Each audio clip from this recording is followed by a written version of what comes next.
Hello friends, today is 28th of January and today we are going to discuss why do we celebrate 26th of January as India's Republic Day. The Indian Constitution was adopted on 26th of January 1949 by the Constituent Assembly, but 26th of January 1950 was chosen as the day it would came into effect. Let's discuss why it is so. We celebrate 26th of January as India's Republic Day since 1950. The Constitution was adopted officially by the Constituent Assembly on November 26, 1949. Then why do we celebrate our Republic Day on 26th of January? The answer lies in the history of Indian freedom struggle. During the Indian freedom struggle, the date 26 January held significance since 1930. The historic Purna Swaraj Declaration was officially promulgated on January 26, 1930. It was the beginning of the final phase of the India's freedom struggle. The goal of Purna Swaraj Declaration was the complete independence from the British rule.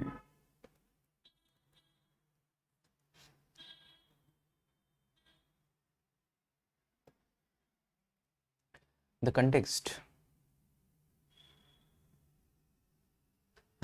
of 1920s, the non-cooperation movement ended unceremoniously. This is very important word. Why it was ended unceremoniously? It was because of Chauri Chaura incident. So the non-cooperation movement ended unceremoniously on February 1922 after Chauri Chaura incident. Mahatma Gandhi at the time thought or felt that the country was not yet ready for his non-violent methods of protest. Thus, 1920s, that means since 1922 to 1927, did not see further mobilization at that scale that was seen during the non-cooperation movement and the anti-Rowlatt Satyagraha. But then also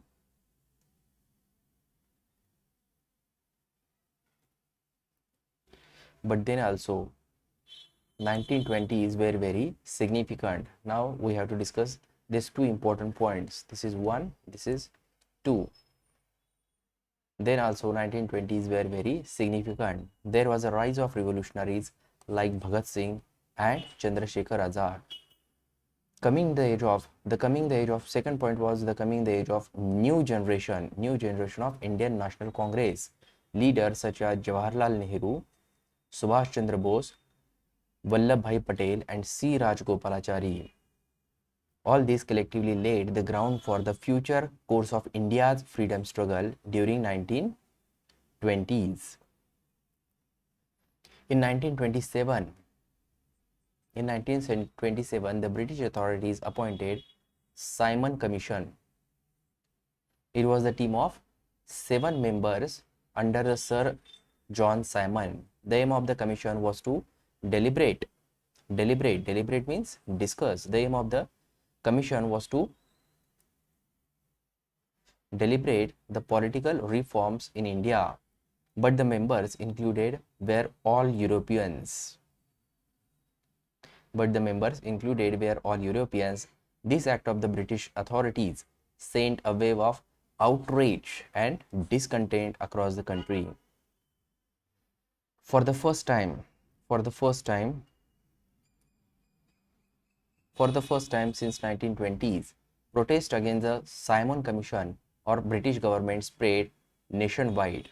The chants of the Simon Go Back were echoing across the country. In response, the Indian National Congress appointed its own commission under Motilal Nehru. So this commission presented a report. That report is known as Nehru Report. The Nehru Report demanded that India to be granted dominion status within the British Empire. So we have to understand what was this dominion status. India to be granted dominion status within the British Empire. Dominions were defined in Balfour Declaration. In Balfour Declaration of 1926. Balfour Declaration of 1926. So let us discuss what was that Balfour Declaration of 1926. तो ये define किया गया है बैफलोर declaration क्या है. Autonomous communities within the British Empire, equal in status, in no way subordinate to one another in any aspect of their domestic or the external affairs, though united by a common allegiance to the crown and freely associated as members of the British Commonwealth nations. British Commonwealth nations. This is what the Balfour Declaration of 1927. In 1927, countries like Canada, Australia, and New Zealand were granted dominion status.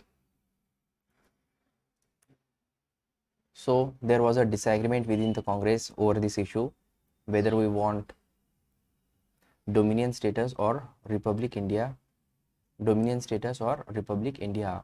The internal disagreement within the Congress. Crucially, even within the Congress, the Nehru report means the report presented by Motilal Nehru. The Nehru report did not enjoy universal support. Young leaders like Bose and Jawaharlal Nehru was Motilal Nehru's own son, were wanted India to break all its ties with the British Empire. Though they argued that under the dominion status, while the India would enjoy a certain level of autonomy, the British Parliament and the Crown would still meddle in India's affair, would still meddle in India's affairs. Importantly for both Bose and Nehru, attending the dominion status would make India partly to colonial exploitation elsewhere in the British Empire, mainly in Africa.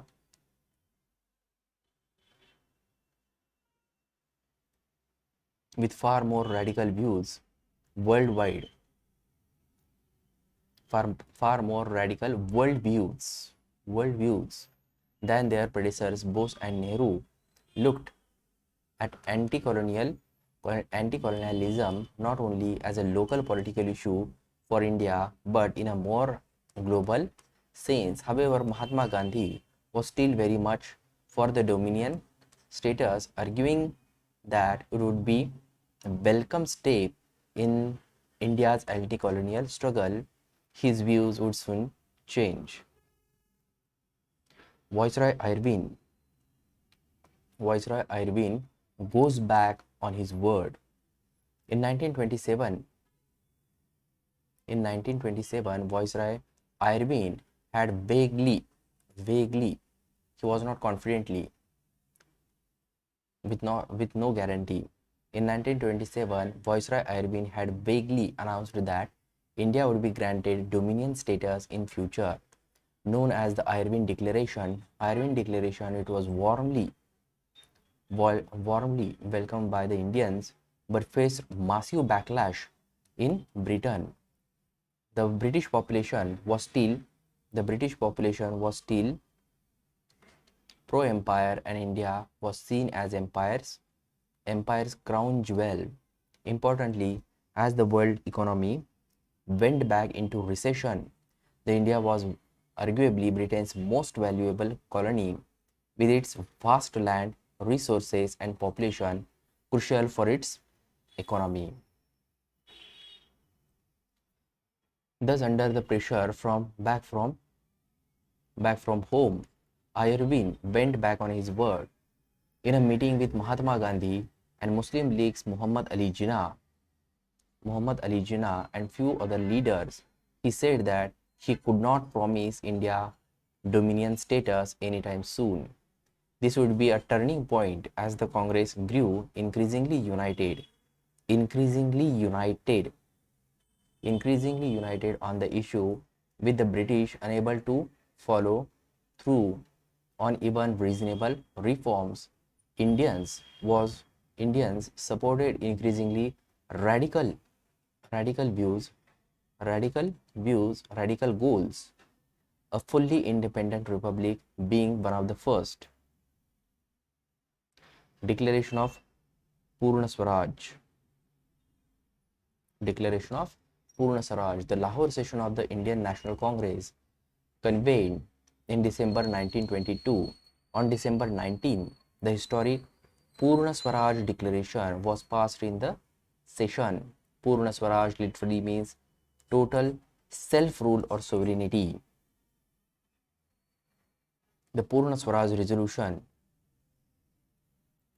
The Purna Swaraj resolution reads, the British government in India has not only deprived the Indian people of their freedom, but has based itself on the exploitation of masses, and has ruined India economically, politically, culturally, and spiritually. Therefore, India must savor the British connection and attain the Purna Swaraj or complete independence. This declaration of the independence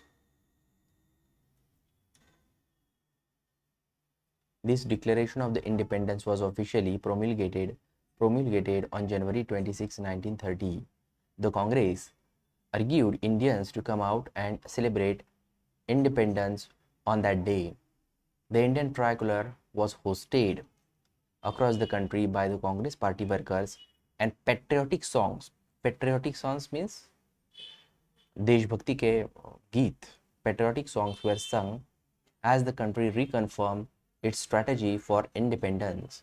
The resolution also contained in it an affirmation to the Gandhian methods of non-violent protest, which would start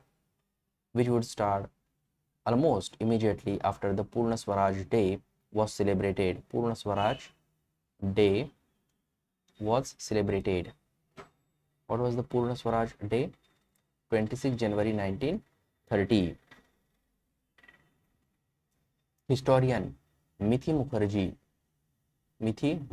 in India Under the Shadows of Empire writes that the Purna Swaraj Declaration was a critical pivotal point for the India's freedom struggle.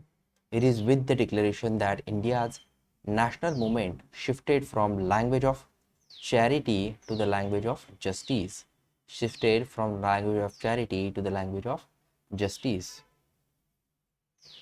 The Republic Day in post-independent India. From 1930s till India finally won its independence in 1947, January 26 was celebrated as Independence Day. The Purna Swaraj Day or Purna Swaraj Day, with Indians reaffirming their commitment towards the sovereignty on that day. However, India won independence from the British on August 15, exactly 2 years after the Japanese surrendered the allies to the Allies to end the World War II. The historian Ramchandra Guha wrote, freedom finally came on a day that resonated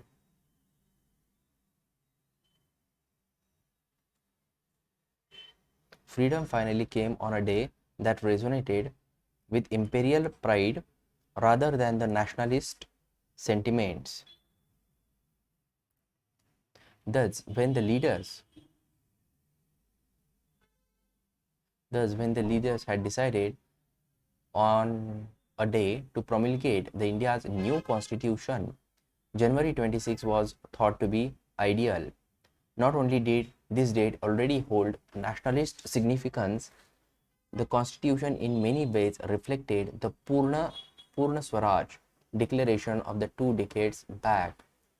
While today's Republic Day celebration are very different from what Purna Swaraj Day looked like under the British Raj, January 26 remains solemn reminder of the journey India took to attain self-rule. So thank you very much. Like, share, subscribe.